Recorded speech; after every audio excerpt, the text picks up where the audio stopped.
آپ اپنی حقیقت کو نہ بھولیں.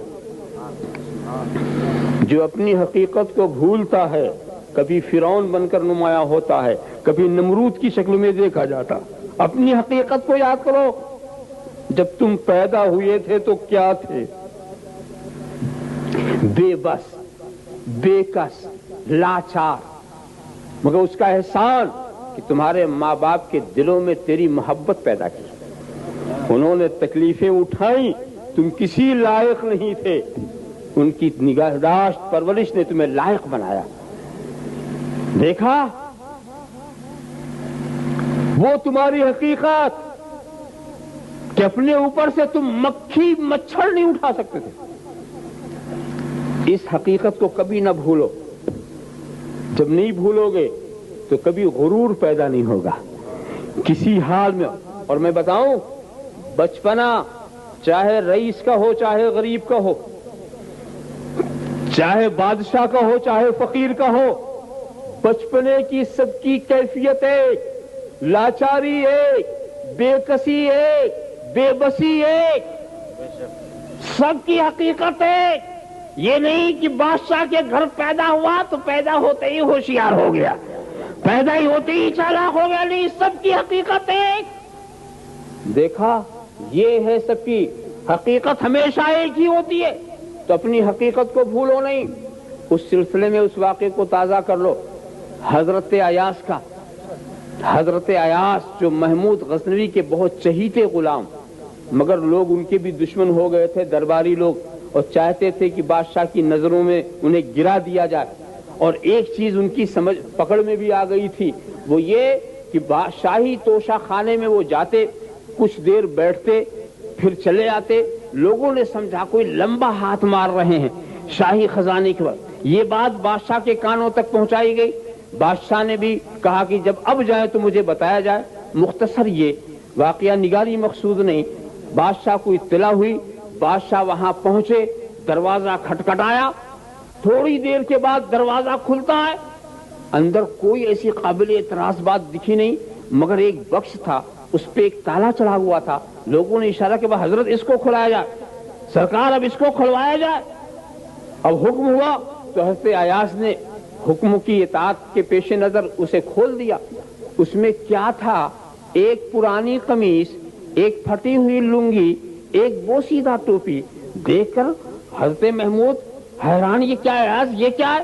کہا حضور, جب غلام کی حیثیت سے میں آپ کے بارگاہ میں آیا تھا تو میرے بدن پہ یہی لباس تھا, میرے بدن پر یہی لباس تھا. اور اس کے بعد آپ کی نوازشات, آپ کے اکرامات, آپ کا فضل و کرم ہمیشہ میرے اوپر سایہ گستر رہا, اور اچھے سے اچھا کھاتا رہا, اچھے سے اچھا پہنتا رہا. مگر میں نے اپنی یہ عادت بنا لی کہ روز میں آ کر کے اس اپنے شاہی لباس کو, بادشاہ کے عطا کردہ لباس کو اتار دیتا ہوں, اور اس لباس کو پہن کر کے اپنے سے کہتا ہوں, اے ایاس, تیری حقیقت یہی ہے, تیری حقیقت یہی ہے. بادشاہ سے بے وفائی نہ کرنا, غداری نہ کرنا. یہ چمک دمک تیری نہیں ہے, یہ شاہی کرامات کی ہے, یہ ان کے فضل و کرم کی ہے.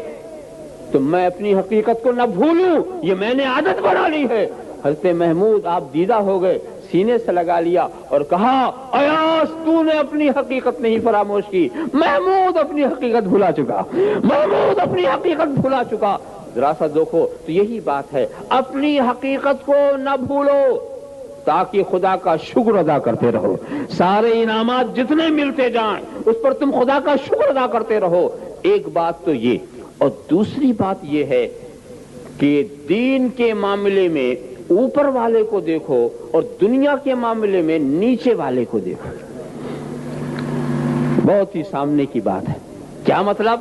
اگر خدا نے تمہیں 2 روٹی دی ہے تو اسے مت دیکھو جو 1 درجن لے کے بیٹھا ہے, اسے دیکھو جس کے ہاتھ میں آدھی روٹی ہے, تو تم خدا کا شکر ادا کرو گے, مجھے تو 2 ملی, اسے تو آدھی ملی.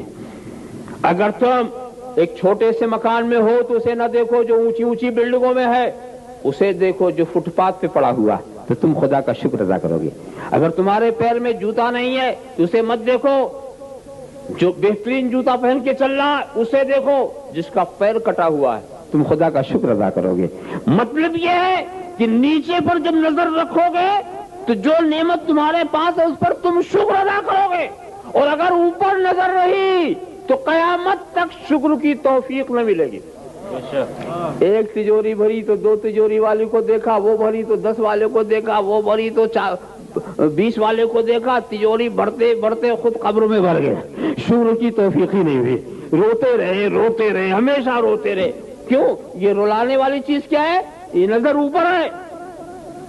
تو مت دیکھ جو حج نہیں کرنا چاہتا، اس سے دیکھ جو حج پہ حج کیے جا رہا ہے اور حج کی طرف اس کے دل سے نہیں نکل رہی ہے۔ اگر تو نے خدا کی راہ میں 40واں خرچ کر دیا تو اسے مت دیکھ، جو 40واں بھی نہیں دیتا اسے دیکھ، جو کچھ بھی نہیں بچاتا، جو 40واں بھی نہیں بچاتا۔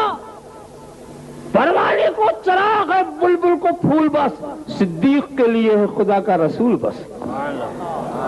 دیکھو تو ایسا تو معلوم ہے کار خیر میں نظر اوپر والے، تاکہ اپنے عمل کا غرور نہ پیدا ہو،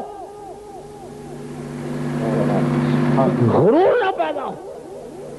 اور اب تو ایسا حال ہی عجیب ہے، حج کر کے آئے، ایک ہی حج کیا ہو، اور پوچھیے ان کا نام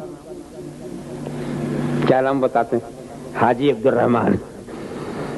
ارے تو حاجی عبد الرحمان، حاجی عبد الرحمان، میرا نام حاجی عبد الرحمان۔ نہیں سمجھتے کہ اس اپنے سے اپنے کو حاجی کہنے میں اس میں بھی ریا کی بو ہے، مگر کہتے ہیں لوگ کہ حج کر کے آئے ہیں، کیا نام ہے؟ حاجی عبد الرحمان۔ حالانکہ باپ دادا نے حاجی نام نہیں رکھا تھا، نام عبد الرحمان ہی رکھا تھا۔ حج کر کے آئے تو حاجی عبد الرحمان ہو گئے۔ ارے بھی دوسرا کہے مگر خود تو نہیں بولنا چاہیے، خود نہیں لکھنا چاہیے۔ اس پر تو مجھے وہ لطیفہ یاد آیا کہ کسی نے پوچھا آپ کا نام؟ کہا حاجی عبد الرحمان۔ تو انہوں نے پوچھا آپ کا نام؟ کہا نمازی عبد السلام۔ کہا کیسا نام؟ تیرا کیسا نام؟ کہا جیسا تیرا نام ویسا میرا نام۔ ارے تو نے ایک حج کیا حاجی کہتا، میں تو 5 پڑھتا ہوں اس لیے نمازی کہتا ہوں۔